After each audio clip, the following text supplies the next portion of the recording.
انہوں نے کہا نہیں یا رسول اللہ میرے پاس بہت مال ہے. آپ نے پوچھا کون سا مال ہے؟ کہا میرے پاس اونٹ بھی ہیں, گائے بھی ہیں, بکریاں بھی. اس زمانے میں مالداری وہی ہوا کرتا تھا. تو نبی کریم صلی اللہ علیہ وسلم نے فرمایا کہ جس رب نے تمہیں مال عطا فرمایا ہے وہ یہ چاہتا ہے کہ اس کا اثر تمہارے بدن پر دکھائی دے. یعنی جب نعمت ملی ہے تو اس کی تحدیث بھی ہونی چاہیے. بعض لوگوں کو ہم نے دیکھا ہے کہ اللہ نے دیا بہت کچھ ہوتا ہے لیکن وہی ان کا حال مطلب بکھرے ہوئے بال, پرانا لباس, پرانے کپڑے, پرانی باتیں اور اس طرح کی تمام چیزیں. تو جب اللہ نے آپ کو نعمت دی ہے تو ہر وقت کا رونا اچھا نہیں ہوتا. آپ اپنے الفاظ کے ذریعے, اپنے اعمال کے ذریعے, اپنے کردار کے ذریعے تحدیث نعمت کریں. اور قرآن میں فرمایا گیا کہ وَأَمَّا بِنِعْمَتِ رَبِّكَ فَحَدِّثْ, کہ جب تیرا رب تجھے کوئی نعمت عطا فرمائے تو تو اس نعمت کا خوب چرچا کر. ٹھیک ہے علامہ صاحب, یہ بتائیں کہ یہ تو ظاہری اور باطنی صفائی سے متعلق مفتی صاحب نے ایک تمہید باندھ دی. گھروں کو صاف رکھنے کے معاملے میں آپ کیا کہیں گے؟ مختلف لوگوں کے گھروں میں ہم جاتے ہیں تو مختلف قسم کا ماحول, مختلف قسم کی خوشبو, مختلف قسم کا فرنیچر, ڈیکوریشن, اس کو سنوارنے کا, سجانے کا انداز ہوتا ہے. صفائی کی جہاں اہمیت دین میں بیان کی گئی تو گھر کو صاف رکھنے کے بارے میں کیا کہا گیا ہے, اور جو اہتمام نہیں کرتے گھر کی صفائی کا ان کے بارے میں کیا کہیں گے؟ بسم اللہ الرحمن الرحیم, الحمدللہ وحدہ والصلاة والسلام علی من لا نبی بعدہ, اما بعد فاعوذ باللہ من الشیطان الرجیم, بسم اللہ الرحمن الرحیم. جیسا کہ مفتی صاحب نے ظاہری طور پر طہارت اور صفائی ستھرائی کے حوالے سے بڑی پیاری تمہید باندھی, تو طہارت کا تعلق صرف انسان کے بدن کے لباس سے نہیں ہے بلکہ ہر اس چیز سے تعلق ہے جس کا اس کا استعمال ہوتا ہے. ظاہر ہے گھروں میں ہم رہتے ہیں, گھروں میں ہمارا اٹھنا بیٹھنا ہوتا ہے, اور پھر اس کے بعد گھر کے افراد سے ہی ہمارا گھر کا تعلق نہیں ہوتا بلکہ ملنے جلنے والے بہت سارے افراد ایسے ہوتے ہیں جو ہمارے گھروں میں آتے ہیں جاتے ہیں, ان سے بھی ہمارا تعلق ہوتا ہے. اب چونکہ ہم ظاہری طور پر تو بڑے صاف ستھرے رہیں اور گھر ہمارا گندا ہو, ظاہری طور پر صاف ستھرا نہ ہو, بیٹھنے اٹھنے کی جگہ ایسی نہ ہو کہ ہم مناسب طریقے سے بٹھا سکیں, تو یہ بھی اخلاقی درجے میں نہیں آتا. میں نے جیسے استاد صاحب نے کہا کہ اسلام ہر اس چیز کو مطلوب رکھتا ہے کہ جو کہ باہمی تعلقات قریب کرنے کا ایک ذریعہ ہو. صفائی نفس ایمان ہے, تو اس کا مطلب یہی ہے کہ اس سے آپ کسی دوسرے کے قریب ہو سکتے ہیں. رشتوں کے اندر, ہمارے جو رشتے ہیں ان رشتوں کے اندر ایک مضبوط رشتہ قائم ہو سکتا ہے. جب تک انسان کا ظاہر پاک نہیں ہوگا تو آپ قریب نہیں جائیں گے. ظاہر ہے جب آپ کسی کے قریب گئے ہیں تو رشتے پہ گھروں تک بھی آ جاتے ہیں, اور جب گھر ہی صاف نہیں ہوگا تو سامنے والا کیا درجہ لے کے جائے گا, کیا ذہن لے کے جائے گا. بالکل. تو اس لیے ہر وہ چیز جو اسلام کو مطلوب ہو, تو اسلام کو مطلوب ہونے کا معنی یہی ہوتا ہے کہ ہر وہ چیز جس کا تعلق انسان سے ہو, انسان اس چیز کا بھی صفائی کا خاص خیال رکھے. صفائی اور ایمان پہ ہماری گفتگو ہو رہی ہے اور یہ گفتگو جاری رہے گی. آپ سے ملاقات ہوتی ہے مختصر سے وقفے کے بعد.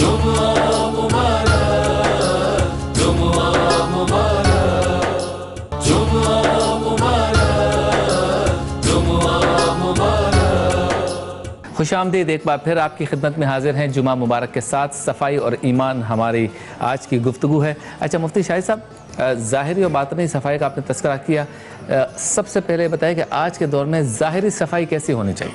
مطلب بال, داڑھی, چہرہ, گلاسز, جوتے, کپڑے, امامہ, ٹوپی, انگوٹھی, گھڑی, سب اس میں آتے ہیں یا اس کے کچھ اور تقاضے ہیں؟ ظاہری کی بات کریں. دیکھیں دو چیزیں ہیں, ایک ہے صفائی ستھرائی اور ایک ہے تزیین و آرائش. ٹھیک, یہ گھڑی وغیرہ تو ان تمام چیزوں کو تزیین و آرائش میلی تو نہیں ہونی چاہیے. ہاں, مطلب تزیین و آرائش کے لیے استعمال ہے. اصل چیز یہ ہے کہ آپ کا بدن, آپ کا لباس اور آپ کا جہاں جہاں اٹھنا بیٹھنا ہے وہ صاف ستھرا ہو.